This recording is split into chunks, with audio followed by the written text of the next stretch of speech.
MJ reverb society welcome back guys. आज हम episode 61 explain करने वाले हैं, लेकिन उससे पहले एक छोटा सा रिव्यू। लास्ट एपिसोड में जैसा हमने देखा था भाई, वो एक मिस्टीरियस इनहेरिटेंस के बारे में जो पता चल गया था फेंगयुआन को। यानी उसे पता था कि ये कोई इमॉर्टल का अरेंजमेंट है यहाँ पे, मतलब किसी इमॉर्टल ने यहाँ पे कुछ ऐसा करा है, इतनी पावर थी कि उसने उस पिलर तक को भी हटा दिया उस एरिया में, क्योंकि हम जानते हैं पिलर एक स्पेसिफिक रेंज में लाइन टू लाइन आते रहते हैं। तो वही जो चीज़ थी वो गायब थी वहाँ पे, मतलब वो जो मिस्टीरियस इनहेरिटेंस थी उसमें कुछ तो खतरनाक था।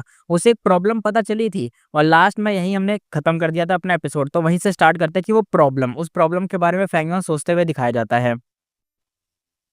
ये एक बहुत ही ऑब्वियस प्रॉब्लम थी, लेकिन नॉर्मल जो लोग होते हैं ना वो इस चीज़ को इग्नोर कर देते। तो फिर ये मिस्टीरियस गू इमॉर्टल इतनी मेहनत क्यों करता, इतना बड़ा रिस्क क्यों लेता, जायंट सन इमॉर्टल वल्नरेबल का सेटअप को क्यों छेड़ता, उसी के अरेंजमेंट को यूज करके अपनी इनहेरिटेंस क्यों बनाता। फेंगयुआन सोचता हुआ कहता है, अगर मैं उस गू इमॉर्टल की जगह होता तो मैं ऐसा क्यों करता। 88 ट्रूयांग बिल्डिंग का लूप होल ढूंढ के उनमें अपनी इनहेरिटेंस क्यों सेट करता। थोड़ी सी मेहनत करके तो मैं अपना खुद का भी एक परफेक्टली नया सेटअप क्रिएट कर सकता था। मैंने मतलब ऐसा क्यों करना था, यानी वो जो बंदा था उसने ऐसा क्यों करा। फेंगयॉन उसको अपनी जगह के रख के सोच रहा था कि मैं भी ऐसा क्यों करता। सोच रहा था ताकि पता चले कि क्यों करा ऐसा। 88 ट्रूयांग बिल्डिंग एक रैंक 8 इमॉर्टल गू हाउस है, जो पर्सनली जाइंट सन इमॉर्टल वल्नरेबल ने बनाया था। उसके लूप होल को यूज़ करना मतलब अपने ऊपर एक ह्यूज रिस्क लेना। अगर सिर्फ एक सिंपल सी इनहेरिटेंस छोड़नी नहीं है, तो इतना रिस्क लेना क्यों ज़रूरी है। मतलब अगर तुम्हें सिंपल सी इनहेरिटेंस ही छोड़नी है तो इतना रिस्क क्यों लेना, है ना। तो फेंगमान आंखों को एकदम भाई उसकी चमक आ जाती है, कुछ सोचते हुए कहता है, अनलेस अनलेस यानी तब तक उस इनहेरिटेंस को बनाने के लिए ये अरेंजमेंट कंपलसरी था। यानी कोई ऐसी इनहेरिटेंस, जब तक इस चीज़ को बनाने के लिए वो चीज़ ज़रूरी ना हो तब तक हम ऐसी चीज़ बनाएँगे क्यों?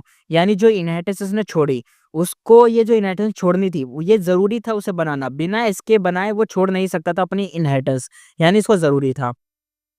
जैसे ये थॉट आया फेंगयुआन के दिमाग में, एकदम भाई सब कुछ जो चीज़ें थी एकदम भाई तार पेच जो भी मान लो, एकदम भाई सब चलने लग गया उसके दिमाग में कि हाँ, सारी की सारी चीज़ें जुड़ने लग गई थी एक-दूसरे से और क्लियर होने लग गए थे थॉट। जैसे किसी ने दोनों हाथों से कन्फ्यूज़न को हटा दिया हो।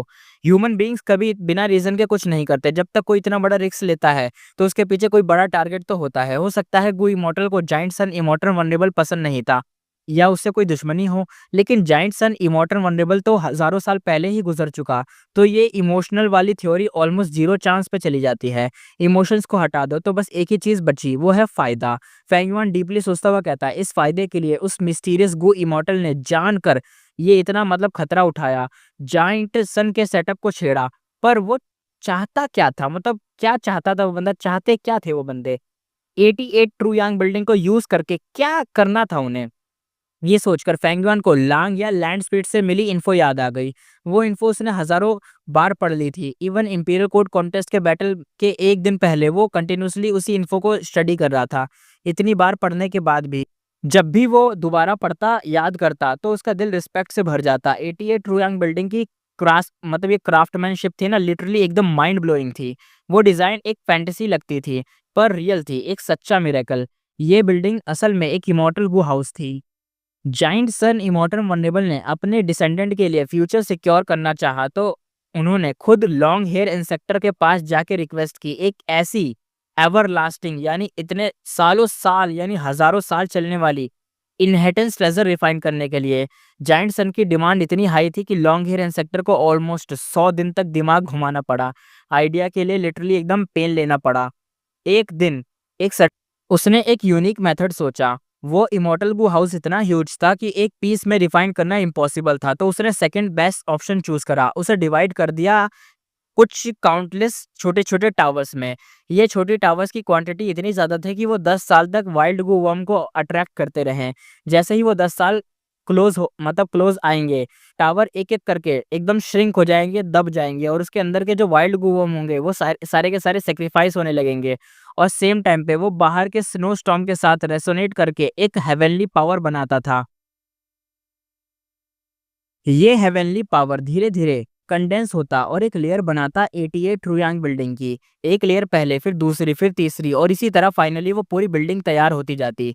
सोचो ज़रा, हर बार जब 88 ट्रूयांग बिल्डिंग बनाई जाती थी, तो वो एक नई रिफाइनमेंट प्रोसेस होती थी। Long hair insector literally all time best refinement path immortal माना जाता था।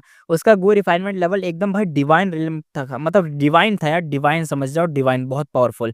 एक नॉर्मल गो मास्टर के लिए सिंगल गो रिफाइन करना भी टफ होता है, इमॉर्टल को रिफाइन करना तो उससे भी ज़्यादा टफ होता है। इवन गो इमॉर्टल्स भी उसको नहीं कर पाते, उनको भी दिक्कत होती है।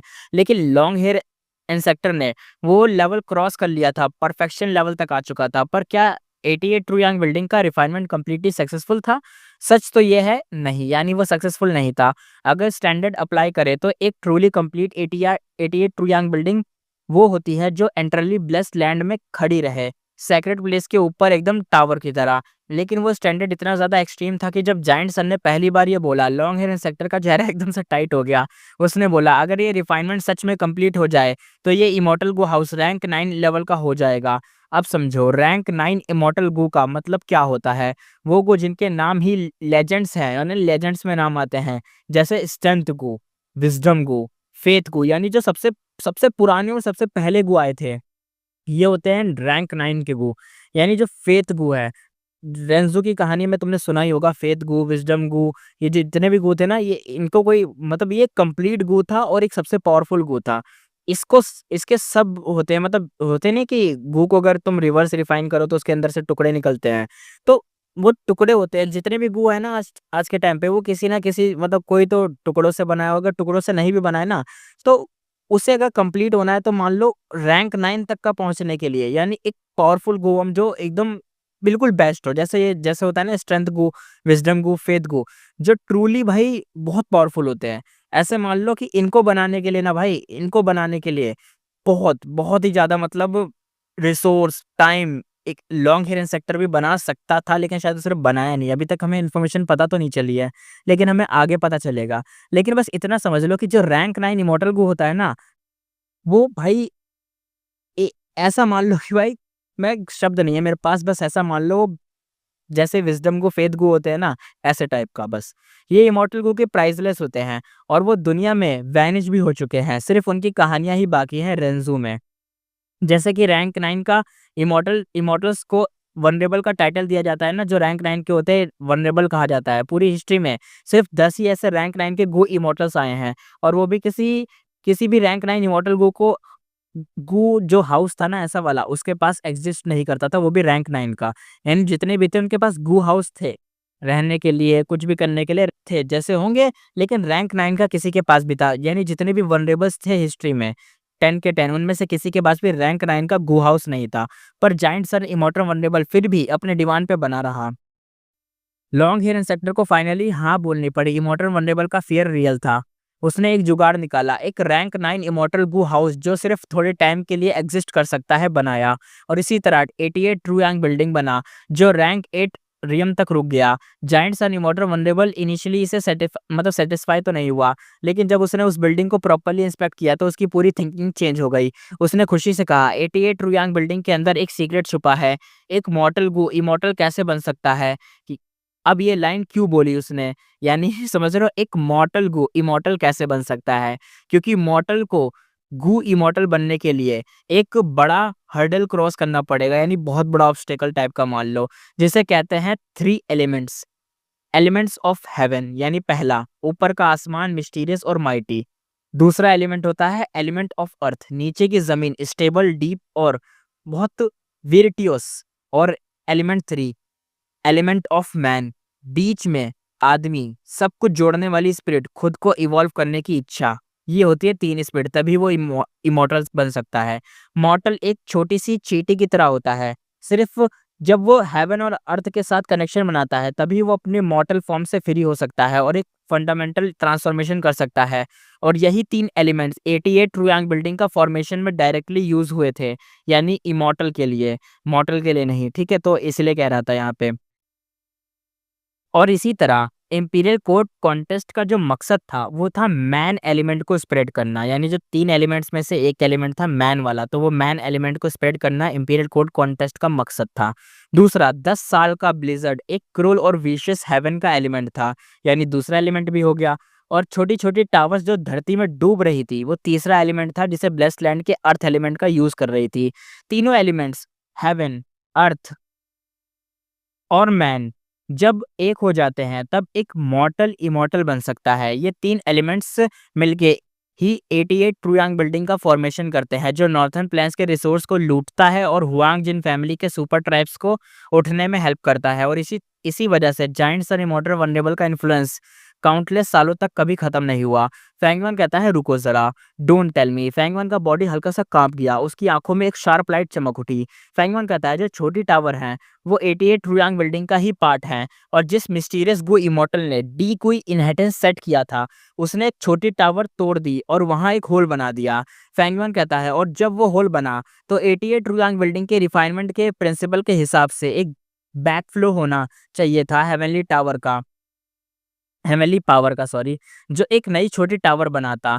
88 ट्रुयांग बिल्डिंग एक 8 रैंक इमॉर्टल गु हाउस था और उसे डिस्ट्रॉय करना बहुत मुश्किल था, बट छोटी टावर आसानी से डिस्ट्रॉय हो सकती थी। सेम जैसे एक गो इमॉर्टल और नॉर्मल मॉर्टल के बीच में फर्क होता है। इसलिए जब जाइंट सन इमॉर्टल वनरेबल ने ये छोटी टावर ब्लेस्ड लैंड से सेट की थी, तो उसने इंपीरियल कोर्ट ब्लेस्ड लैंड की पावर का यूज करके उन्हें टाइटली प्रोटेक्ट किया था, ताकि ज्यादा डैमेज सोर्स से आइसोलेट हो सके। यानी जो ज्यादा अगर डैमेज मिले तो उसे आइसोलेट किया जा सके और सोर्स से दूर रखा जा सके।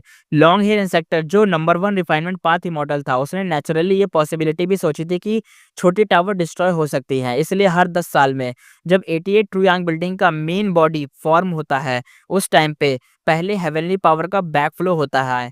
यानी बैकफ्लो होता था, जो छोटी टावर के गैप रिपेयर करता था, फिर जाके मेन बॉडी बनता था।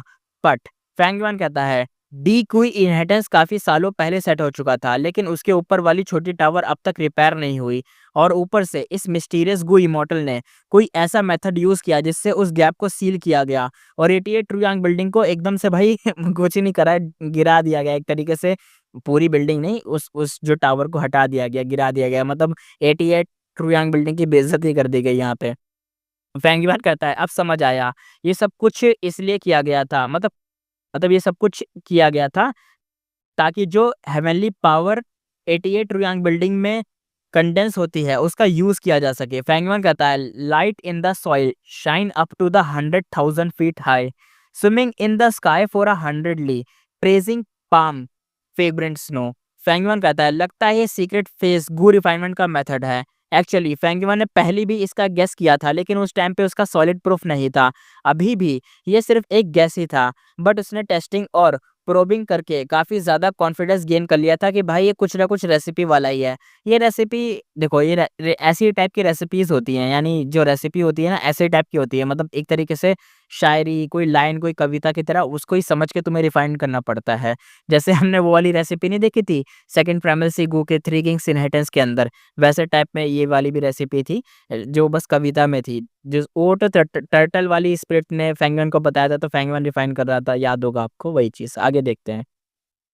जब कोई डीप सोचता है तो उसे टाइम हमेशा तेज गुजर जाता है उसके लिए। हाई लाओलान और उसका ग्रुप गोल्डन व्हाइट टाइगर पैंथम से हार के टावर के बाहर निकल दिए गए थे।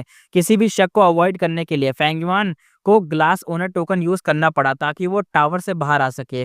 फर्स्ट फ्लोर के एंट्रेंस पे एक ग्रुप ऑफ पीपल अचानक दिखाई दिए।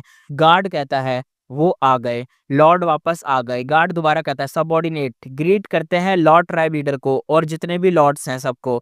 वहां बैठे गार्ड्स कहते हैं, जो हाई ट्राइब के डायरेक्ट डिसेंडेंट थे, तुरंत ही आगे बढ़े और ग्रीट किया। हाई लॉलन और उसका ग्रुप सब एकदम थके हुए थे, इंजर्ड और ब्लड में एकदम भीग रखे थे। चाहे वो लोग हारे थे, बट उन्होंने काफ़ी प्रोग्रेस किया था और वो 10 राउंड तक पुश कर पाए थे। बट इस बार सिचुएशन थोड़ी अलग थी। हाई लाओलान और बाकी सबकी नज़रें सीधा फेंगयुआन पे थी। उनकी आंखों में क्यूरियोसिटी और डाउट और इन्वेस्टिगेशन क्लियरली दिख रहा था। हाई लाओलान कहता है, हा हा हा हा, सबने हार्ड वर्क किया, सबने बहुत मेहनत करा, सबने कंट्रीब्यूट किया, स्पेशली वुल्फ किंग। भाई क्या कंट्रीब्यूशन था तुम्हारा, जिसका कंट्रीब्यूशन इस बार लिटरली नंबर 1 था। हाई लाओलान जोर से हंसा और कैजुअली फेंगयुआन के शोल्डर पे हाथ मारा ताकि दिख सके जो दोनों काफ़ी क्लोज हैं। उसके दिमाग में फेंगयुआन की वैल्यू और भी बढ़ गई थी। फेंगयुआन कहता है, मुझे इस ट्रिप से काफ़ी इंसाइट मिला है। मैं चाहूँगा कि मैं कुछ टाइम के लिए क्लोज कल्टीवेशन में जाऊँ, ताकि उन्हें मतलब अच्छे से जो भी है ना उसे अच्छे से कल्टीवेट कर पाऊँ, जो भी मेरे को चीज़ें मिली हैं उसका यूज़ कर पाऊँ, जो भी है ये सब चीज़ें। उम्मीद है लॉर्ड हाई लॉरन मुझे ब्लेम नहीं करेगा। फेंगवन हल्का सा स्माइल करता है और डायरेक्ट उसका ऑफर रिजेक्ट कर देता है। हाई लॉलन का स्माइल एक सेकंड के लिए फ्रीज होता है बट तुरंत रिकवर हो जाता है और बोलता है कोई दिक्कत नहीं है। लीडर ऐसा मैच्योर रिएक्शन देता है कि मतलब कोई फर्क नहीं। शायद इसने ना हाई लॉलन ने यहाँ पे कोई चीज के लिए इनवाइट करा होगा कि बैंक्वेट में आ जाए या कहीं आ जा, ताकि इसके मुंह से निकलवा सके ना कि भाई क्या मिला अंदर जाके तुझे, वहां पे हाई ग्रेड वाला मिला था ना तुझे, क्या मिला जाके पूछता। लेकिन फैंगमैन कह दिया मैं तो जा रहा हूँ भाई क्लोज कल्टीवेशन में, मुझसे नहीं होगा सवाल जवाब। अब वो अंदर से कितना गुस्सा था ये बाकी लोग कितने जेलस थे, फैंगमैन को कोई फर्क नहीं पड़ता था। उसे बस एक ही चीज चाहिए थी, जल्दी से वापस जाके डी क्यू इनहेरिटेंस के सीक्रेट को प्रॉपर्ली स्टडी करना। अब 6 दिन के बाद का सीन दिखाया जाता है। फैंगमैन ने खिड़की खोली और नीचे सेक्रेट प्लेस की तरफ देखा। उसकी आंखों में खुशी चमक रही थी, उसने फाइनली डी क्यू इनहेरिटेंस का सीक्रेट पूरा सॉल्व कर लिया था। इस टाइप के रिडल्स के लिए बस एक करेक्ट डायरेक्शन चाहिए होता है, बाकी तो टाइम की बात होती है। जैसे उसने पहले गेस किया था, वो एक्चुअली एक इमॉर्टल गू रिफाइन करने का रेसिपी था। जिस मिस्टीरियस गू इमॉर्टल ने वो इनहेरिटेंस सेट की थी, उसने 88 ट्रुयांग बिल्डिंग के लूप होल्स का यूज किया और जो पावर उसमें कंडेंस होने वाली थी उसको बोरो किया और एक इमॉर्टल गू बनाने के लिए। अरे भाई साहब, यानी खतरनाक ही चीज कर दी। क्योंकि 88 ट्रू यंग बिल्डिंग को बनने के लिए क्या चाहिए भाई, वो जो अर्थ एलिमेंट वाला हमने बताया था कि अर्थ एलिमेंट चाहिए होता है, तो अर्थ एलिमेंट कैसे आता है, वो जो टावर है जमीन में घुसते हैं और जो टावर के अंदर हमें पता है हजारों गुवम होते हैं, वो मर जाते हैं, उनकी पावर बन जाती है कहाँ पे, 88 ट्रू यंग बिल्डिंग को फॉर्म करने के लिए चली जाती है। लेकिन एक बंदे ने क्या करा, आया भाई ने कैजुअली एक टावर उठा के फेंक दिया और टावर में जहाँ पे एनर्जी बनने वाली थी, टावर में ही बनती वो टावर की वजह से, लेकिन वो फेंक दिया उठा के। वहां की जो एनर्जी बनेगी उस एनर्जी का यूज करा, वो 88 ट्रू यंग बिल्डिंग के लिए नहीं, अपनी खुद को, खुद की कोई गू रेसिपी रिफाइन करने के लिए, कोई इमॉर्टल गू रिफाइन करने के लिए। यानी बंदा तो बड़ा खतरनाक भाई, सैवेज बंदा था ये। अगर कोई सीक्रेट बेस के हिसाब से स्टेप बाय स्टेप रिफाइन करे तो एक नॉर्मल मॉर्टल गू मास्टर भी उससे सक्सेसफुल हो सकता है, क्योंकि उस रिफाइनमेंट में मॉर्टल का पावर नहीं बल्कि 88 ट्रू यंग बिल्डिंग की पावर का यूज हो रहा था। बट वो इमॉर्टल गु एग्जैक्टली क्या था उसका गेस फैंगमैन नहीं कर पाया, सिर्फ सीक्रेट पेज के बेसिस पे थोड़ा सा स्पेकुलेट कर रहा था। यानी इतना तो पता है कि इमॉर्टल गु रिफाइन होगा, लेकिन ये नहीं पता कि क्या होगा, कौन सा वाला होगा। फैंगमैन सोचता हुआ कहता है ये गु इमॉर्टल प्रोबेबली सेंट्रल कॉन्टिनेंट का होगा, क्योंकि जो रिफाइनमेंट मेथड था उसमें सेंट्रल कॉन्टिनेंट का मतलब फ्लेवर थोड़ा-सा ऐड था। एक तरीके से उसे पता चला था ये सेंट्रल कॉन्टिनेंट का होगा कुछ ना कुछ। और मेरी प्रीवियस लाइफ़ की वीडियो को मिला के सोचो तो ये इनहेरिटेंस शायद एक चेन फॉर्मेट में सेट की गई थी और मुझे सिर्फ़ उसका एक पार्ट मिला है।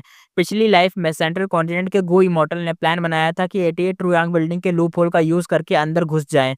वो लोग शायद इस इनहेरिटेंस का कोई पहले का क्लू ऑलरेडी डिस्कवर कर चुके थे और ये कोई शॉक नहीं था। काफ़ी गो मास्टर जब इनहेरिटेंस सेट करते हैं तो वो उसे स्टेप बाय स्टेप प्लान करते हैं और क्लूज़ छोड़ते हैं ताकि एटलीस्ट कोई पता तो कर सके, वरना तो पहाड़ समझ के ही चला जाएगा यार, पहाड़ है हट जाओ। कोई ध्यान ही नहीं देगा ना, इसलिए थोड़े बहुत क्लूज़ छोड़ते हैं ताकि समझदार बंदे ही ले पाएँ।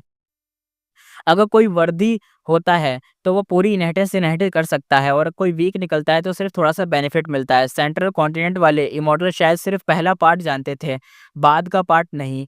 अगर जानते होते तो वो इमॉर्टल को मिस नहीं करते और जो फैंगयुआन को मिला वो सिर्फ वो लेटर हाफ था, यानी आधा लेटर था। विदाउट फर्स्ट पार्ट वो प्रेस बिल्कुल मीनिंगलेस लगती थी। अगर फैंगयुआन के पास 88 ट्रू यांग बिल्डिंग की इन्फो और अपनी पिछली लाइफ की ज़िंदगी की यादें ना होती, तो उसके पास पूरे टाइम होने के बाद भी वो कभी ज़िंदगी में सॉल्व नहीं कर पाता, लेकिन सिर्फ़ यादें, ऊपर से इन्फॉर्मेशन। भाई नॉलेज ना सबसे पावरफुल चीज़ होती है यार, सबसे बड़ी वेपन वेपन होती है भाई। फेंगयुआन कहता है, सोचा जाए तो ये जो सेंट्रल कॉन्टिनेंट का गू इमॉर्टल था ना, सच में कमाल का निकला। 88 ट्रू यांग बिल्डिंग के खोल को देख लिया और फिर उस लूप होल का ऐसा फायदा उठाया। क्लियरली ये बंदा रिफाइनमेंट पाथ का मास्टर था। नहीं, ये स्टेप तक पहुंचने के लिए तो एटलीस्ट ग्रैंड मास्टर लेवल का होना जरूरी है। फेंगमैन कहता है उसने इमॉर्टल गू को छोड़ दिया उस इनहेरिटेंस में। मतलब ये तो भाई लिटरली एक मॉर्टल ट्रेजर है और कुल्लू का उसने फेक ग्रे स्टोन पत्थर के स्लैब्स में छुपाया दिया था। क्या क्रिएटिविटी थी यार, क्या इनोवेशन था। क्यूरियस हूँ ये बंदा किस टाइप का सक्सेसर ढूंढ रहा था। यानी मतलब बंदा बड़ा चालाक था, हम देखा जाए तो सही कह रहा है फेंगवान, क्योंकि भाई उसने ना वो जो स्टोन स्लैब्स है ना, वो हमें पता है पहले से लाखों नकली होते हैं, कोई इन पे ध्यान नहीं देता। और वो सोचो जिस बंदे ने उस पर ध्यान दिया होगा वो कितना समझदार होगा। उसने ऐसी चीज़ों को देखता नहीं होगा, यानी ऐसी चीज़ों को हल्के में नहीं लेता होगा, हमेशा इन्वेस्टिगेट करता होगा। स्टिल वो जानते हुए भी कि क्या पता है झूठी होगा या 100% झूठी होगा, 99% झूठी होगा, यानी 1% चांस होगा कि कुछ रियल निकले या कुछ सही हो। तो सोचो वही टाइप का बंदा वो ढूँढना चाह रहा था, यानी अपना फेंगयुआन। फेंगहान को पता था सारे स्टोन नकली हैं। खुद उसने पिछली ज़िंदगी में इतने स्टोन बनाए थे। लेकिन सोचो बस एक ज़रा-सी मतलब चेक कर लिया उसने और उस ज़रा से चेक करने पे उसे क्लू मिल गया और आज देखो वो कहाँ पे है। उसे एक इमॉर्टल गू की मतलब रेसिपी मिल गई। वो भी उसे बनाने की मतलब कैसे एक उसको खुद जान लगाने की ज़रूरत ही नहीं है। यानी जो पावर वो बोरो करेगा वो 88 रुयांग बिल्डिंग की होगी। खुद ज़्यादा उसमें दिमाग घुसाने की ज़रूरत नहीं पड़ेगी, इतना मेहनत नहीं लगेगी सोचो। यानी समझ रहे हो ना ऐसे टाइप का बंदा ढूँढ रहा था जैसे फेंगयुआन है। अब जो सबसे बड़ा इश्यू था सीक्रेट पेस का वो सॉल्व हो गया था, लेकिन नए क्वेश्चन और ज़्यादा खड़े हो गए थे। फेंगयुआन ने अपने कंफ्यूज थॉट को शेक करके क्लियर किया। फेंगयुआन कहता है कुछ भी हो ये इनहेरिटेंस से इमॉर्टल बू से लिंक्ड है, तो मुझे पूरे दम के साथ ट्राई करना ही पड़ेगा। अभी तो मिनिमम आधा महीना लगेगा सिर्फ गो वर्म को रेडी करने में। मिट्टी के अंदर रोशनी जो लाखों फीट तक चमके, आसमान में जो 100 ली तक तैरती हो और बार-बार पाम की फ्रेग्रेंस स्नो की तारीफ़ करे। यानी ये उसका मतलब था। पहले तो मैं इंग्लिश में बता रहा था लेकिन अब मैं हिंदी में बता दिया कि जो मिट्टी के अंदर की रोशनी है लाखों फीट तक ऊपर जाके चमकेगी, आसमान में जो 100 ली तक तैरेगी और बार-बार जो पाम की जो फ्रेग्रेंस है, स्नो की तारीफ़ करेगी। ये थी। ये 4 लाइन सुनने में सिंपल लगती थी लेकिन अगर फेंगवान के पास रिफाइनमेंट पाथ मास्टर वाली समझ ना होती तो वो कभी इसे डिकोड नहीं कर पाता। अभी उसके अंडरस्टैंडिंग के हिसाब से उसे लगभग 200 से ज़्यादा गोवम चाहिए थे 88 ट्रुयांग बिल्डिंग की पावर बोरो करके इस मिस्टीरियस इमॉर्टल गू को रिफाइन करने के लिए। उसमें से 28 गूवर्म रैंक 4 और रैंक 5 के थे। यानी देखो मटेरियल तो चाहिए होगा लेकिन जो रिफाइनमेंट करनी होगी ना तो उसमें ज़्यादा दिमाग नहीं लगाना पड़ेगा क्योंकि पावर वो बोरो कर लेगा उसकी 88 ट्रुयांग बिल्डिंग की। तो बस मटेरियल की दिक्कत पड़ रही है अभी। और ये नंबर सिर्फ़ एक ट्राई के लिए काफ़ी था। रिफाइनमेंट प्रोसेस स्टार्ट करने से पहले फेंगवान को कम से कम 3 टाइम्स ज़्यादा प्रिपरेशन करनी होगी ताकि अगर कोई गलती हो जाए तो प्रोसेस फ़ेल ना हो और बैकअप गूवर्म हमेशा रेडी रहें। 16 दिन बाद हॉल के अंदर हाईलाउलन ने full black tyrant mode on कर दिया था। चिल्लाते हुए पूरी ताकत से अपना गुस्सा निकाल रहा था। जिन एल्डर को उसने डाँटा और पीटा था वो चुपचाप थे, जिनका सर एकदम भाई झुका हुआ था। वो एकदम सर-सर करके नीचे सर झुका के खड़े थे और कुछ बोलने की हिम्मत ही नहीं कर पा रहे थे। जब से ये आया था ना भाई हाइलाउलान इंपीरियल कोर्ट ब्लेसलैंड में, तब से ना उसका दिमाग इतना खतरनाक और खराब हो चुका है ना क्या बताएँ, एकदम एग्रेसिव हो चुका है। और ना भाई 88 रुयांग बिल्डिंग ओपन ही हुई थी, ये चेंज इंटेंस हो गया था और अब बस वो छोटी-सी बात पे ही एकदम सब अपने जितने भी सबॉर्डिनेट्स थे ना, सबको डाँटने, मारने लग जाता था। अब तक के सीन में हाई ट्राइब के 3 एल्डर्स ऐसे थे जो उसके हाथों बुरा पिट चुके थे और अभी भी बेड रेस्ट पर थे। हाई पाई एल्डर का जो हेड था, इन जितने भी एल्डर्स हैं ना, उन सबका हेड यानी एल्डर्स हेड जिसे जो भी कह लो, वो हाई पाई था, वो कहता है, "लॉर्ड ट्राइब लीडर, ये हमारी ड्यूटी से भागने की बात नहीं है। ये 78 राउंड सच में बहुत हार्ड है। जो गोल्डन व्हाइट टाइगर पैंथम गार्डियन है, वो बहुत पावरफुल निकला। उसके पास डेसोलेट बीस्ट की पावर का 30% है।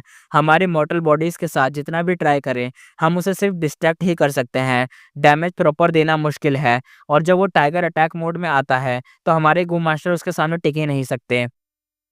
हाईलाउलन ने उसकी तरफ देखा और गुस्से से बोला, हाईलाउलन कहता है बकवास बंद करो।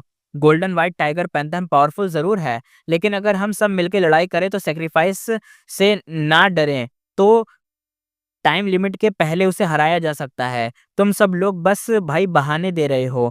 हाई ट्राइब की ब्रेवरी की इज़्ज़त खुद बर्बाद कर रहे हो। एल्डर्स ने सर झुका लिया था और कोई कुछ कहने की हिम्मत नहीं कर पा रहा था। सच कहूँ तो हाईलाउलन की बात गलत नहीं थी।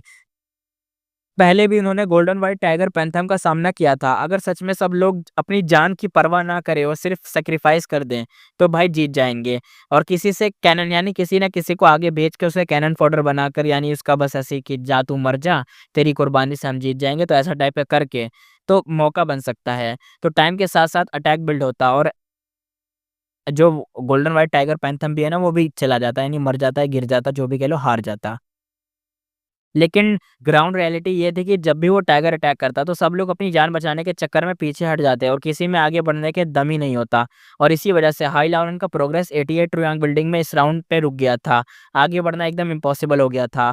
उस हॉल के अंदर हाई लाउन के गुस्से से भरी आवाज़ गूंज रही थी। अब कोई भी उसे आर्ग्यू करने की हिम्मत नहीं कर रहा था, स्पेशली जब वो अपने आप ही मतलब भाई मारे जा रहा है, लोगों को पेले जा रहा है, तो कोई कुछ बोल ही नहीं पा रहा है।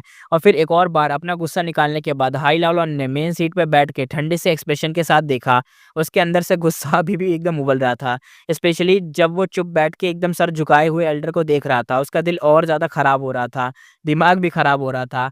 एंगर के अलावा उसके अंदर हेल्पलेसनेस आ रही थी, यानी क्या करे, मजबूरी, कुछ नहीं कर पा रहा है। इंपीरियल कोर्ट कॉन्टेस्ट के दौरान ये सेम हाई ट्राइब के एल्डर एकदम फियरलेस थे, किसी से नहीं डरते थे। लेकिन अब यहाँ पे सब सर्वाइवल के चक्कर में अपनी जान बचा रहे हैं। वो ब्रेवरी कहाँ गई? लेकिन सच तो ये है, हाई लॉलन को सब कुछ पता था। इंपीरियल कोर्ट कॉन्टेस्ट में सब कुछ पब्लिक था, रिवॉर्ड्स थे, पनिशमेंट थी, लोग फेम और पावर के लिए लड़ते थे। हर किसी को जीत चाहिए थी, जीतने के लिए फाइट करते थे, और या तो पावर के लिए, जिंदा रहने के लिए, कैसे न कैसे बस फाइट करते थे। लेकिन 88 हुयांग बिल्डिंग में हर एक राउंड का रिवॉर्ड ट्राइब लीडर को मिलता था, तो बाकी लोगों के पास फाइट करने का कोई स्ट्रॉन्ग रीज़न तो बचा ही नहीं था। सबसे बड़ा रीज़न तो ये था, इंपीरियल कोर्ट कॉन्टेस्ट ऑलरेडी जीत चुके थे, अब उनकी सर्वाइवल पे कोई थ्रेट नहीं था। सेक्रेट प्लेस के बाहर भी बहुत सारी इनहेरिटेंस पड़ी थी, अगर वो थोड़ा टाइम सेफ निकल जाते, यानी यहाँ पे अगर वो सैक्रिफाइस ना दें, बच जाएँ, तो बाहर जाके एक आध इनहेरिटेंस तो मिल ही जाएगी, कुछ ना कुछ तो फ़ायदा हो ही जाएगा। तो फ़ायदा ही है इसलिए। और वैसे भी सिर्फ़ कोई इडियट ही अपनी जान दे के दूसरों को मतलब फ़ायदा पहुँचाएगा, यानी अपने आप को कैनन फॉडर बनाएगा दूसरों के लिए, कोई बेवकूफ़ ही होगा। हाई ट्राइब के एल्डर्स तो सब दिमाग वाले थे, उनके लिए अपनी जान सबसे पहले आती थी। गुस्सा कहाँ लेना है, या हाई लाउलान का हाथों पिट जाना है, मतलब ये सब तो सही है, पिट जाओ कोई नहीं, लेकिन मरना थोड़ी ना है। हाई लाउलान को इनके थॉट्स का फुल आइडिया था। हाई लाउलान सोचता हुआ कहता है, मैं रैंक 5 एक्सपर्ट हूँ, लेकिन इनकी विल कंट्रोल नहीं कर सकता। जब यूनिटी नहीं होगी, तो चाहे ट्राइब कितनी भी स्ट्रांग हो, लीड करना ईज़ी नहीं होता। छोड़ो, उसने अंदर ही अंदर एकदम बोला क्या करें। हाई लाउलान कहता है, जब ऐसा है तो मुझे 88 रुयांग बिल्डिंग ओपन करनी पड़ेगी, सबका स्ट्रेंथ इकट्ठा करके राउंड्स क्लियर करेंगे। बाहर वालों से हेल्प लेने के लिए गेस्ट टोकन चाहिए होते हैं, लेकिन अभी हाई ट्राइब के अलावा और भी हुआंग जिन ट्राइब, जैसे ये लुई ट्राइब, मा ट्राइब, सब इंपीरियल कोर्ट ब्लेस्ड लैंड के अंदर ही हैं। तो इमेजिन करो, जैसे ही हाई लाउलान उन लोगों के लिए 88 रुयांग बिल्डिंग ओपन करेगा, वो सब एकदम फुल मैडनेस मोड में एकदम घुस पड़ेंगे। इसलिए पहले मैं भी सोच रहा था ये लोग कहाँ गए यार, बाकी वाले भी। फिर मुझे लगा था कि अलग-अलग जगह में होंगे, यानी 88 रुयांग बिल्डिंग यहाँ नहीं, 4 अलग-अलग डायरेक्शन में ओपन होती होगी, तो वो लोग वहाँ होंगे। लेकिन मुझे अब पता चल रहा है कि नहीं भाई, वो भी यहीं पर थे। बस वो वेट कर रहे थे कि कब ये बंदा आके खोले और कब सब लोग अटैक करे या घुसे। जितने भी ट्राइब हैं, बाकी सारी की सारी वो सारी ट्राइब। लेकिन अभी तक इसने करा नहीं है ना, इसलिए। और देखते हैं आगे। हाई लाउलान के वर्ड सुन के सब एल्डर ने एक दूसरे की तरफ एकदम आंखों से सिग्नल दिए। इस तरीके से वो लोग फ्रंट लाइन से बच जाते, लेकिन फिर भी उनका मन पूरा सेटिस्फाई नहीं था। हाई पाई जो फर्स्ट एल्डर था, आगे आया। हाई पाई कहता है, लॉर्ड ट्राइब लीडर, ये आइडिया स्मार्ट है, लेकिन हमें अलर्ट रहना पड़ेगा। इन लोगों की वेन्स में चाहे ओल्ड एंसेक्टर का खून हो, लेकिन ये हमारे हाई ट्राइब के नहीं हैं। जब लोग राउंड्स क्लियर करेंगे और रिवॉर्ड्स मिलेंगे, तो मुझे डाउट है ये वापस मतलब ना दें, इसलिए। और ये मतलब हाई लेवल ये सोच रहा है ना कि मतलब ओपन कर देता हूँ, सब लोग घुसेंगे, तो ये दिक्कत वाली बात है, सब लोग घुसेंगे, लेकिन फिर ये बात होगी कि सब लोग घुसेंगे तो भाई इसको रिवॉर्ड कैसे मिलेंगे? तो यही सोच रहा है कि अरे यार, क्या करा जाए, यही करें या ना करें? बस अभी यही थॉट घूम रहा है मन में कि करे ना करे। तो एल्डर आके एडवाइस दे रहा है कि यार देखो, अगर करोगे तो ये चीज़ होगी, नहीं करोगे तो अटके रहेंगे। तो अभी देखते हैं क्या होगा। हाई क्विज शैंक कहता है, बिल्कुल सही कह रहे हो लॉर्ड, हमारी हाई ट्राइब ने तो फुल एफर्ट लगाई है, सब कुछ दांव पे लगा के, तब जाके हम इंपीरियल कोर्ट कॉन्टेस्ट जीत पाए हैं। ये 88 रैंक बिल्डिंग हमारी, फिर भी आउटसाइडर को क्यों शेयर करें? मतलब ये हमारी है तो आउटसाइडर को क्यों ही शेयर करें? एक और एल्डर आके बोलता है, ऐसे एग्जाम्पल हिस्ट्री में नहीं मिले, लेकिन मोस्टली वही ट्राइब्स ऐसे करते हैं जो वीक होते हैं और बाई चांस जीत गए थे, तो उनमें से स्ट्रेंथ नहीं थी और राउंड्स पास करने की, इसलिए उन्हें दूसरी हुआंगजिन ट्राइब को बुलाना पड़ा। पर हमारी हाई ट्राइब स्ट्रांग है, एक्सपर्ट्स की कमी नहीं है, फिर दूसरों की हेल्प क्यों ले? यानी बस इतना कहना चाह रहा है कि पिछली हिस्ट्री में भी बहुत सारे ऐसे लोगों ने काम करे हैं, लेकिन बस वही लोग करते थे जिनका मतलब वीक होते थे, ऐसे टाइप के, स्ट्रेंथ स्ट्रेंथ नहीं होती थी। स्ट्रेंथ और जितना कर सकते थे उतना वो कर लेते थे, बाकी फिर वो हेल्प लेते थे और अपनी वीकनेस शो कर देते थे। और लेकिन हमारी जो ट्राइब है वो तो स्ट्रांग है ना। और जो दूसरी हुआंगजिन फैमिलीज हैं, यानी देखो यहाँ पे एक ही फैमिली नहीं है, बहुत सारी फैमिलीज हैं, जैसे माँ ट्राइब में भी शायद होंगे, या फ्यू लियू जो भी ट्राइब है उन सब में भी होंगे, इसलिए। तो वो कह रहा है कि हमें दूसरी हुआंगजिन फैमिली की क्या ही ज़रूरत है, हम मतलब हम भी तो पावरफुल ही है ना, तो क्यों लें हेल्प? हाई लेवल कहता है, हाँ, अगर इतने ही स्ट्रांग हो तो तुम लोग तो एक गोल्डन व्हाइट टाइगर पैंथम क्यों नहीं निपट रहा है तुमसे? तुम लोग तो एकदम डॉग शिट हो। मैं अपनी जान से एकदम अपनी इतनी जान से एकदम लगाव है, एकदम प्यार कर बैठे हो अपनी जान से, और जब मैं आउटसाइडर बुलाने की बात करता हूँ ताकि वो लोग अपनी जान दांव पे लगाएं हमारे लिए, तब तुम्हें डर लगता है कि वो हमारा रिवॉर्ड ले जाएंगे। क्या दुनिया में इतना अच्छा डील मिलता है? क्या हो तुम, करें क्या फिर? बाकी एल्डर्स बिल्कुल अलग थे। हाई लेवलन का मन अंदर से बहुत ज्यादा फ्रस्ट्रेटेड हो रहा था। उसके पास great strength true martial physique था और उसे इमोर्टल बनने के लिए एक स्ट्रेंथ पाथ का इमोर्टल को चाहिए था। सिर्फ इमॉर्टल बनने से ही उसकी ज़िंदगी का डेंजर कम हो सकता था। लेकिन प्रॉब्लम ये थी कि 88 रुयांग बिल्डिंग में स्ट्रेंथ पाथ का इमॉर्टल गू था भी या नहीं, और अगर था तो भी कौन से फ्लोर पर था, किसी को नहीं पता था। इसलिए हाई लॉरेन पूरे दिल से चाहता था कि रूल्स तोड़ के एक नया सिस्टम लाए जिसमें सब हुआंग जिन फैमिली मिलके राउंड्स क्लियर करें। हर राउंड जो क्लियर होता उसके पास जो ओनर टोकन था वो एडवांस करता और आगे बढ़ने में हेल्प मिलती, चाहे वो बार-बार इस राउंड में फेल हो रहे थे।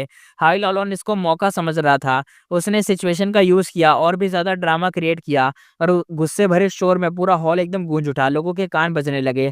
उसकी पावरफुल इमेज और डर एल्डर्स को फाइनली एकदम झुकना पड़ा। हाई पाई कहता है 88 रुयांग बिल्डिंग को आउटसाइडर के लिए खोलना मतलब फ्लड गेट खोलना है।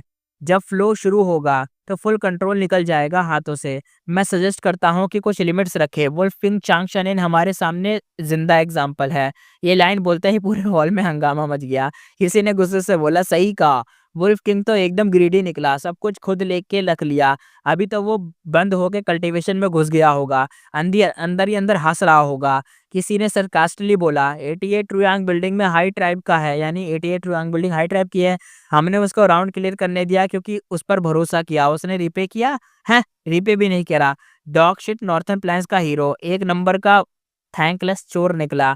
एक और एल्डर ने डार्क टोन में बोला, मेरे हिसाब से तो इस बार जब बिल्डिंग ओपन हो तो चांगशन इनको अंदर जाने से ही मतलब रोक दो, तब समझेगा ये। हाई लाओलान ने कोल्ड तरीके से बोला। वो भी अंदर से फेंगमान को थोड़ा डिसअपॉइंट था, मतलब थोड़ा था ना, मतलब सोच रहा था अंदर ही अंदर अपने मन में सोच रहा था, मन में बोल रहा था कि जो फेंगमान है बड़ा डिसअपॉइंट था वो उससे कि इसने मतलब ले लिया पर कुछ रिवॉर्ड नहीं दिया, कुछ इन्फॉर्मेशन भी नहीं दी, कुछ नहीं बताया, सब कुछ अकेले अकेले कर लिया। लेकिन चांगशन इनको कोई मोटा बंदा नहीं था, यानी दिमाग से मोटा। इंपीरियल कोड कॉन्टेस्ट की जो ये जो बैटल थी उसका मतलब एक तरीके की चाल थी, आगे बढ़ने का तरीका, एक स्टेप था, बस एक सीढ़ी थी। वो और वो आज भी हाई लॉरेन के दिमाग में एकदम क्लियर था। अगर हाई लॉरेन बोले उसे बिल्कुल डर नहीं लगता और वो झूठ होता। लेकिन ओपन तरीके से चांग चैनल को एक्सक्लूड करना भी गलत होता।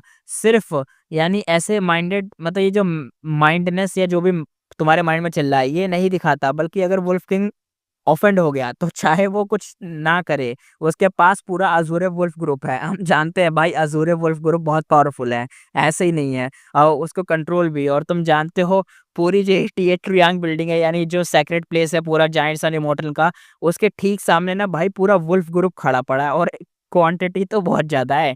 और तुम सोच रहे होगे तो यार वुल्फ ग्रुप है तो क्या इतने सारे बंदे भी तो, अरे बंदे तो हैं लेकिन भाई वुल्फ ग्रुप वो नॉर्मल वाला नहीं है। तुम जानते हो उसका एक-एक बीस्ट कितना पावरफुल है, तो समझ ही जाओ, तो इसलिए। तो भाई बराबरी दोनों से जाएगी, कौन यहाँ पे अपनी जान दाँव पे लगाना चाहेगा जब अच्छा खासा ज़िंदा बचा हुआ है, बाहर के स्नो वाली चीज़ से भी बच चुका है, ब्लिज़र्ड से भी बच चुका है, तो क्यों दिमाग खराब करे, इसलिए। हाई लाओलान हल्का-सा मुस्कुराया, कॉन्फिडेंट टोन में बोला, कल से 88 रोयांग बिल्डिंग को आउटसाइडर के लिए ओपन करना कोई प्रॉब्लम नहीं है, लेकिन अंदर जाने से पहले चाहे कोई भी हो, उन्हें एंट्री फी देनी पड़ेगी। हर दिन सिर्फ 800 लोगों का कोटा होगा, यानी 800 लोग अंदर जाएँगे। जो पहले आए उसके लिए फ्री मतलब फ़ी थोड़ी-सी कम होगी और बाद में उसके लिए फ़ी बढ़ती जाएगी। साथ ही उन्हें पॉइज़न वो गू लेना होगा और ये एग्री करना पड़ेगा कि उन्हें जितने भी रिवॉर्ड्स मिलेंगे, उसका 50% हाई ट्राइब को देना होगा। थोड़ा रुक के फिर से हाई ट्राइब का हाई पाई बोलता है, दोबारा रुक के बोलता है, अगर और कोई आउटसाइडर अंदर जाना चाहता है, तो उसे हमारे गेस्ट टोकन खरीदने पड़ेंगे और वो भी हाई प्राइस में होंगे। जैसे ही हाई पाई ने आइडिया फिनिश किया, पूरे हॉल में एल्डर्स के चेहरे चमक उठे। सब लोग इस प्लान की तारीफ करने लगे। हाई लाओलन ने सबको एक बार स्कैन किया, फिर रिलैक्स्ड होकर अपनी चेयर पर पीछे हुआ और आंखें बंद करते हुए बोला, ठीक है, ये काम वैसे ही होगा जैसे हाई पाई ने कहा है। हाई पाई तो खुशी से एकदम फूला नहीं समा रहा था, एकदम फुल खुश था। हाई पाई कहता है, लॉर्ड ट्राइब लीडर महान हो, आप बहुत मतलब मैं तो धन्यवाद हूँ आपका लॉर्ड, आप तो बहुत ट्रस्टवर्दी हो, मतलब खुद आइडिया दिया है, तारीफ उसकी कर रहा है। 88 यांग बिल्डिंग के बाहर वालों के लिए खुलने की जो न्यूज़ थी, यानी जो बाहर वाले लोग भी अब अंदर जा सकते हैं, लाइटनिंग स्पीड से एकदम सेक्रेट प्लेस में स्प्रेड हो गई और तुरंत ही एक बड़ा हंगामा मच गया। हज़ारों लोग रजिस्ट्रेशन पॉइंट पे एकदम भाग आए। एक साइड से हाई ट्रैप को गाली भी दे रहे थे और इतनी बड़ी फ़ी कैसे माँग रहे हो, और दूसरी साइड से लोग खुशी से एकदम भाई पागल भी हुए जा रहे थे और कोशिश कर रहे थे कि वो लोग 800 जो लोग हैं ना, एक दिन में एक 800 लोग जा सकते हैं, तो वो उन 800 लोगों में से एक हों। फेंग युआन ने ये सब शांत दिमाग से देखा, लेकिन उसके अंदर खुशी थी।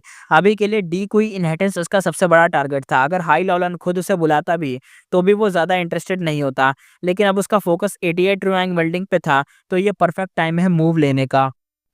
यहाँ से होता है सीन शिफ्ट और हमें दिखाया जाता है इंपीरियल कोर्ट ब्लेसलैंड का रात का आसमान एकदम सिल्वरी ग्लो में था, जैसे कोई शाइनी फॉग या पतला सिल्क जो जमीन पर एक ह्यूज चमत्कार चादर की तरह फैला हो। कई अजूरे वुल्फ हवा में फ्रीली एकदम भाग रहे थे, कोई हवा में उड़ते, कोई बर्ड्स का पीछा कर रहे थे, कोई जमीन पे किसी एनिमल का शिकार कर रहे थे। पर यह सब फूड के लिए नहीं था, बस मजे के लिए हो रहा था। फेंगयुआन डी कुई के ऊपर एकदम खड़ा था, यानी वही मिस्टीरियस इनहेरिटेंस, और धीरे-धीरे अपनी आँखें एकदम इधर से उधर स्कैन कर रहा था। इन दिनों सिर्फ़ गो रिफाइनमेंट की प्रिपरेशन ही नहीं, उसने अपने वुल्फ ग्रुप को एक्सपेंड भी कर लिया था। सिर्फ़ अज़ूरे वुल्फ जो इसके पास थे वो मतलब कितने होंगे करीबन, जो turtle back, water wolf, night wolf और जो लैंड बेस्ड होते हैं ना, ऑर्डिनरी वुल्फ भी थे और बहुत सारे। तो अज़ूरे वुल्फ भी सब मिला के ना टोटल 2 लाख के करीब पहुँच गए थे। फेंगयुआन सोचता हुआ कहता है, वुल्फ ग्रुप पहले ही 100 ली रेडियस में स्प्रेड हो चुका है। ये एक सॉलिड मतलब एक तरीके से कैमरे की तरह बन चुका है कि नज़र रहेगी, पता रहेगा कि कौन इधर आ रहा है कि नहीं अच्छे से, ताकि वो अपना काम कर सके। और ऊपर आसमान में दिखते अज़ूरे वुल्फ तो सब वुल्फ किंग का एक सिंबल बन चुके थे। जैसे ही कोई गो मास्टर ये वुल्फ देखता, उसे समझ आ जाता कि चांग शैनन यहाँ हंट कर रहा है, इसलिए वो लोग साइड से निकल जाते। अगर कोई यहाँ पे डिटॉर नहीं करता है, तो इसका मतलब क्लियर होता है, उसका इंटेंशन ठीक नहीं है। अगर ऐसे लोग वुल्फ के रेडार में आ जाते, तो सीधा अटैक होता। ऑफ कोर्स कभी इनोसेंट लोग भी गलती से अंदर आ जाते, पर फेंगयुआन उनकी कोई परवाह नहीं करता। अगर उनकी मौत वुल्फ के हाथों हो गई, तो बैड लक समझो। फेंगयुआन ने सेक्रेट प्लेस की तरफ देखा और दूर होने के बावजूद वो आसमान में चमक रहा डार्जिलिंग ऑरा क्लियरली देख सकता था। सेक्रेट प्लेस एक बार फिर से रोशनी से चमक उठा था। ये व्यू तो ब्यूटीफुल ही था, पर इसका मतलब ये भी था कि 88 ट्रुआंग बिल्डिंग का सेकंड फ्लोर अब मतलब मटेरियलाइज हो रहा है, यानी बन रहा है। पर फेंगयुआन के लिए इसका मतलब भी बड़ा था। टावर डूब रहे थे, उनके साथ कई वाइल्ड गू सैक्रिफाइस हो रहे थे, जिनकी पावर मिलके बन रही थी मिस्टिकल एनर्जी, जो इमॉर्टल गू हाउस को फॉर्म कर रही थी।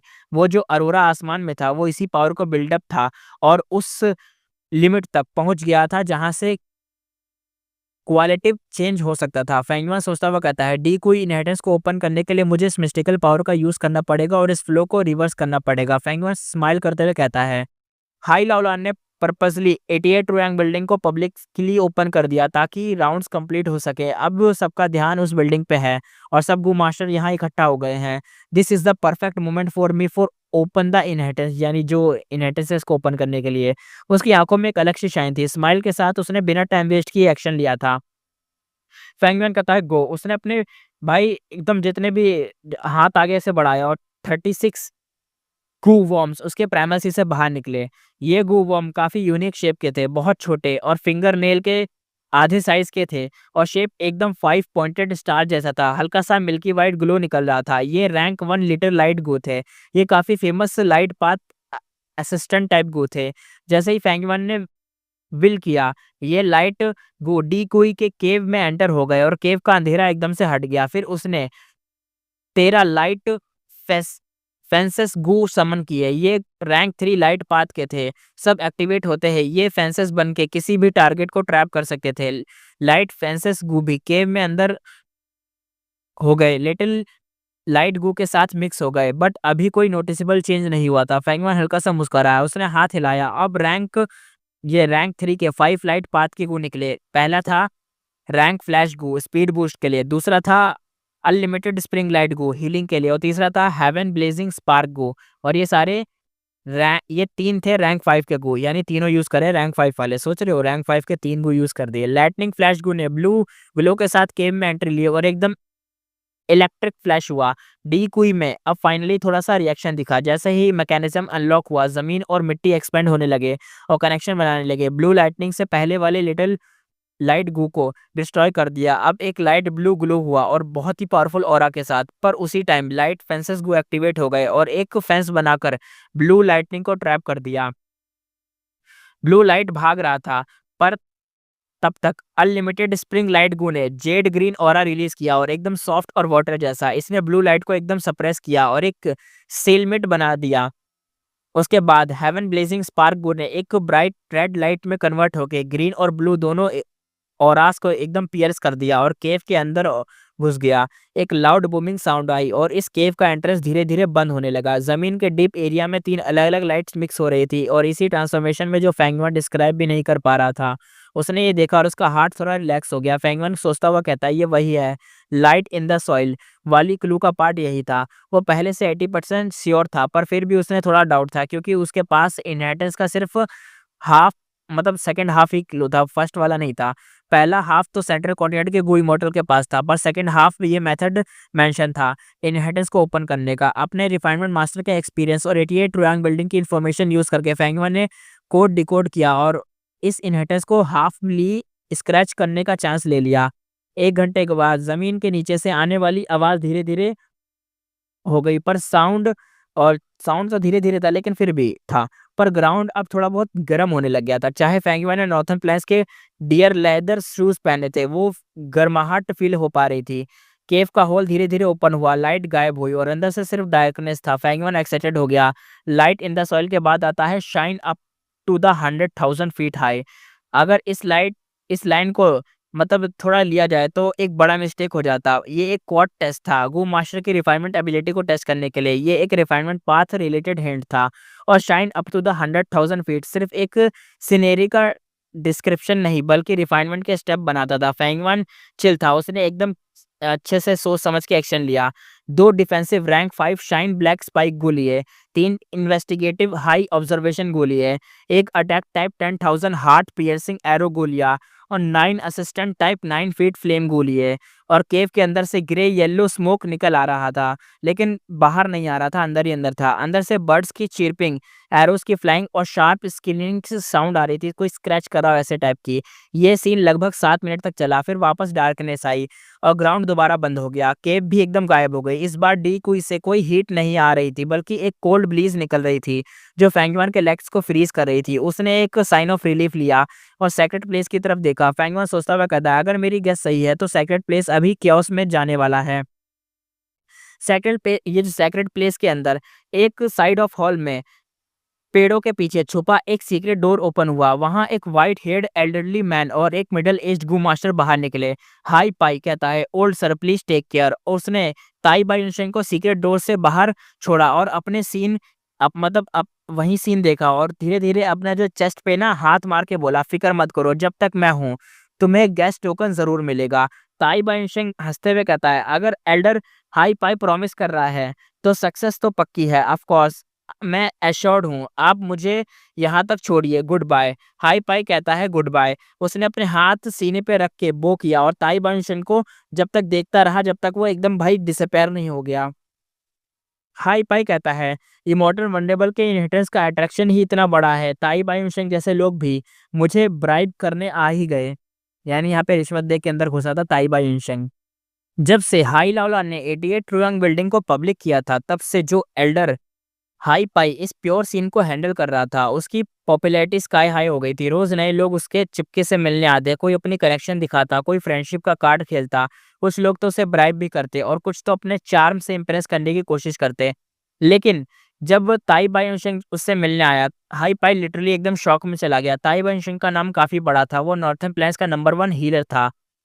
हजारों लोग की जान बचाई थी उसने और वो एक सुपर राइटियस पाथ का बंदा था, हाई कैरेक्टर वाला बंदा माना जाता था। उसका इन्फ्लुएंस भी काफी बड़ा था। हाई पाई ने कभी सोचा भी नहीं था कि ताई बायुशेंग जैसा इंसान उसे ब्राइब देने आएगा, यानी रिश्वत देने। हाई पाई हल्की सी हंसी के साथ कहता, आखिर में ओल्ड सर ताई बायुशेंग इंसानी तो हैं, गैस टोकन लिमिटेड है। अगर मैं होता तो मैं भी रेसिस्ट नहीं कर पाता। वो आसमान की तरफ ऐसे देख रहा था और सेक्रेट प्लेस को अच्छे से देख रहा था। वहां पे कलरफुल अरोरा की चमक और थिक फॉग में बदल चुकी थी और उस फॉग के अंदर 88 रुयांग बिल्डिंग का जो सेकंड फ्लोर क्लियरली विजिबल था। ताई बाई थोड़ा सा दूर खड़े होकर ऊपर देखते हुए कहता है बस कुछ ही देर में सेकंड फ्लोर फुल मतलब पूरी तरीके से मटेरियलाइज हो जाएगा। उस कलरफुल लाइट का रिफ्लेक्शन ताई बाइंशेंग की वाइट बालों पर उसके व्रिंकल फेस पे पड़ रहा था। वो एकदम से लॉस्ट हो गया था। एक पुरानी याद उसके दिमाग में फ्लैशबैक की तरह आई थी। उस दिन सनसेट बिल्कुल आग की तरह जल रहा था। इस स्काई पूरा फायर ऑरेंज था। वो टाइम जब ताई बाइंशेंग सिर्फ 14 साल का था और उसकी मुलाकात एक अजीब से ओल्ड बैगर से हुई थी जिसने उसकी लाइफ कंप्लीटली बदल दी थी। ओल्ड बैकर मुस्कुराते हुए हल्के पागलपन के साथ कहता है, छोटे, तूने मुझे एक बाउल पानी दिया, मेरी जान बचा ली। अब बोल, क्या चाहिए तुझे? जो चाहेगा मैं पूरी तेरी पूरी विश पूरी कर दूंगा। जो तू कहेगा वो दूंगा तुझे। और पूरी कोशिश करूँगा जो तू माँगे वो पूरा करने की।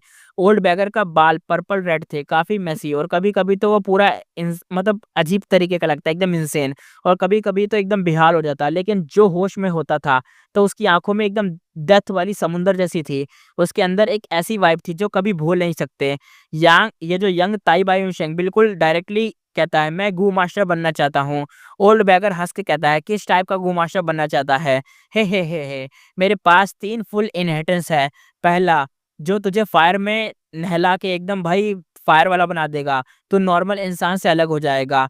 दूसरा, जो तुझे हवा में वाइंड कंट्रोल करने देगा, तू पूरी दुनिया में फ्रीली घूम सकता है। और तीसरा, जो तुझे लाइफ और डेथ के ऊपर ले जाएगा, तू दुनिया के लोगों की मदद कर पाएगा। उसके जो भाई उसने ऐसे बताया था ना, हिल गया था वो बंदा, उसके दाँत भी सफ़ेद-सफ़ेद थे वैसे उस बंदे के। यंग ताई बाइंशेंग ने थोड़ा सोचा, फिर तीसरी इनहेरिटेंस चुनी, यानी वो जो डेथ वाली थी। यानी जो हम जानते हैं यार, माउंटेन एज़ बिफोर गो, रिवर एज़ बिफोर गो, जिससे वो बंदे को जिंदा कर देता है, मरे हुए बंदे को भी जिंदा कर देता है, इसलिए।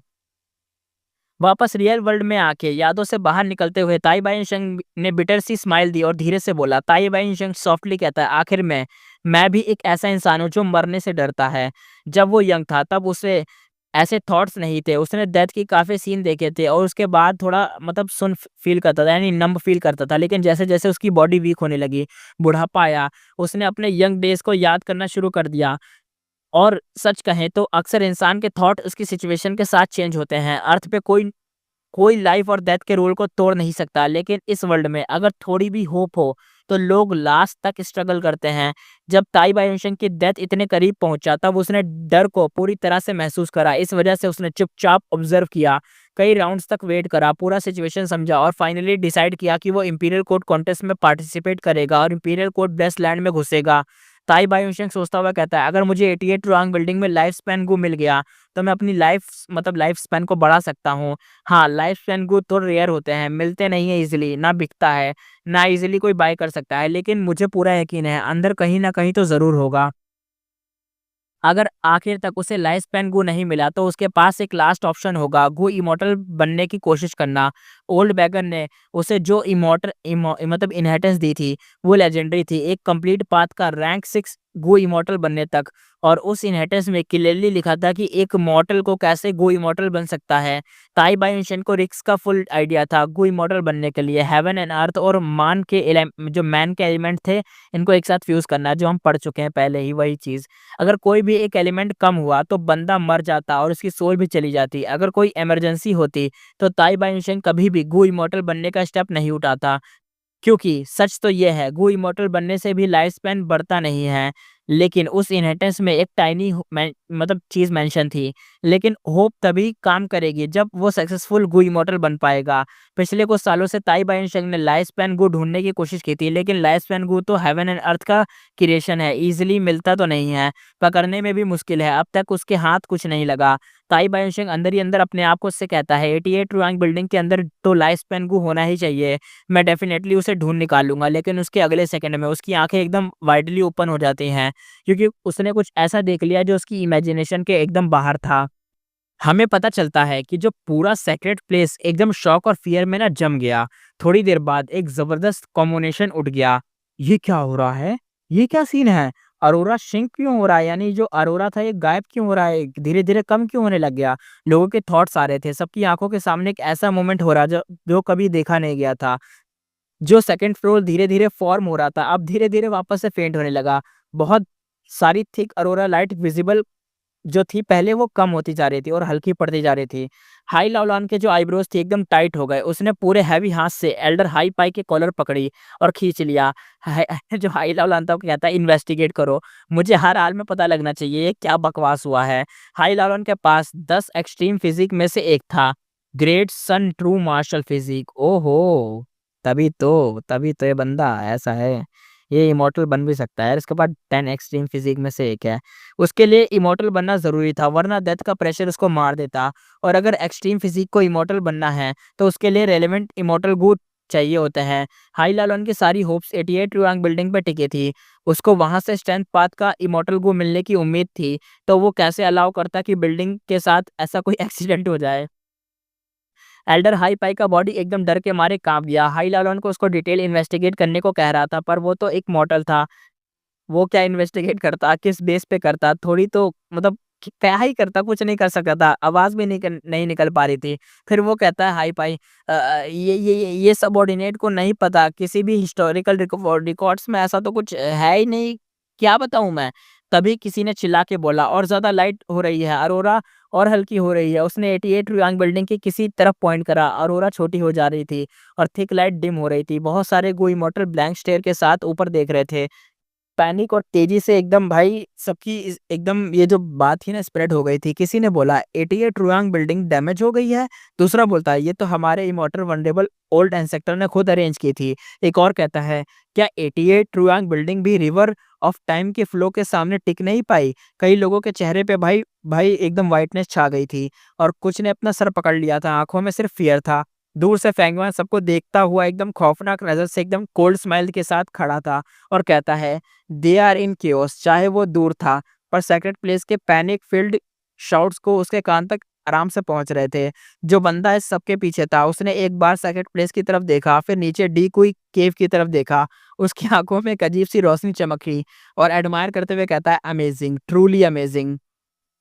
फेंगयुआन ने पहले एस्टिमेट किया कि मैक्स 10% ही एब्जॉर्ब होगा, पर जब उसने मैकेनिज्म एक्टिवेट किया तो हेवनली पावर का बैकफ्लो उसके कैलकुलेशन से काफी ज्यादा निकला।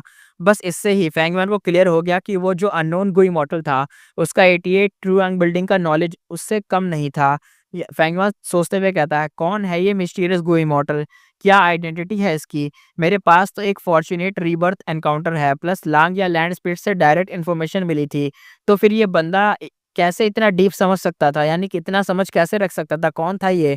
इस वक्त पूरा केव लाइट से भर गया था, ऑलमोस्ट ओवरफ्लो होने का था। पर एंट्रेंस पे जो ब्लैक लाइट का प्रोटेक्टिव लेयर था उसने उस लाइट को टैलते रोका हुआ था। अरोरा अंदर से फ्रीली इधर से उधर घूम रही थी। वो इंटेंस लाइट जो ब्रू हो रही थी वो और ज्यादा पावरफुल होती जा रही थी। क्रैक की आवाज आती है। सडनली 88 ट्रूयांग बिल्डिंग के फर्स्ट फ्लोर पे क्रैक्स पड़ने लगे। हाई पाई और बाकी एल्डर्स एकदम से भाई सफेद पड़ गए।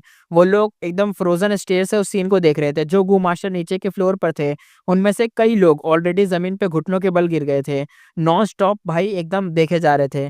कुछ लोग चिल्लाने लगे, कुछ तो रोने लगे, कुछ तो भीख मांगने लगे। किसी ने बोला मत टूटो यार, मत टूटो, मेरा सब चला जाएगा। दूसरा कहता है ओल्ड एंसेक्टर, हमने क्या गलती कर दी, क्या आप हमें पनिश कर रहे हैं। एक और कहता है हमने अपने ओल्ड एंसेक्टर से माफी मांगते हैं, प्लीज एक और मौका दे दो। ये सब वॉइसेस हाई लालन के कान में एकदम पड़ रही थी जब वो बिल्डिंग के फर्स्ट फ्लोर को एकदम घूरता जा रहा था। क्रैक्स कंटिन्यूसली स्प्रेड हो रहे थे।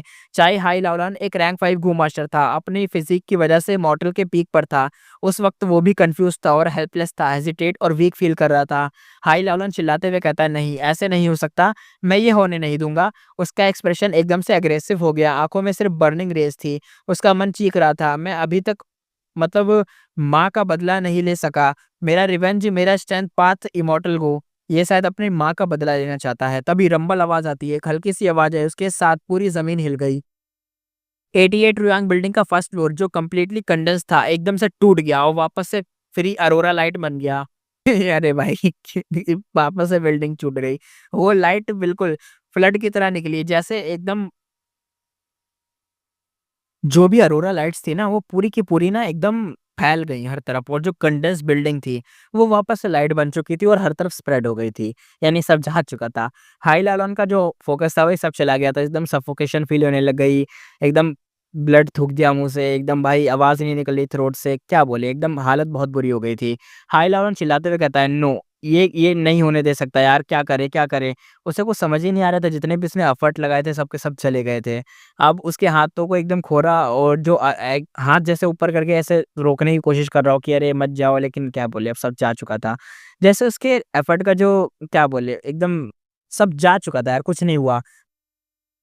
आगे देखते हैं, और जैसे उसके जो एफर्ट का रिपे मिल गया हो, गनशिंग अरोरा लाइट धीरे-धीरे कम होने लगी और आसपास की लाइट भी वापस जाने लगी।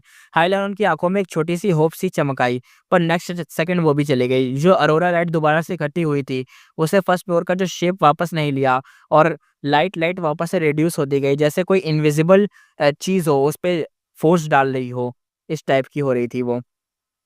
फ़ोर्स डाल के उसको पूरा खत्म कर दे रही है, ऐसा मान लो कोई बीस्ट उसको खा रहा हो, ऐसे टाइप का। ताई बाय इंस्टिंक्ट दूर से एकदम देखते हुए कहता है, "नो, नो, नो, डोंट, ये क्या हो रहा है?" उसका चेहरा एकदम भाई स्पिरिटलेस हो गया। हाई पाई एकदम भाई देखते हुए कहता है, "क्या हेवेंस हमारी हाई ट्रैप को खत्म करना चाहता है? 88 रैंक बिल्डिंग में अगर हाई ट्रैप के टाइम पे प्रॉब्लम आई तो उसका मतलब है हाई ट्रैप का गेम ओवर। बाकी सुपर फोर्सेस हुआंग जिन ट्राइब उन्हें छोड़ेंगे नहीं।"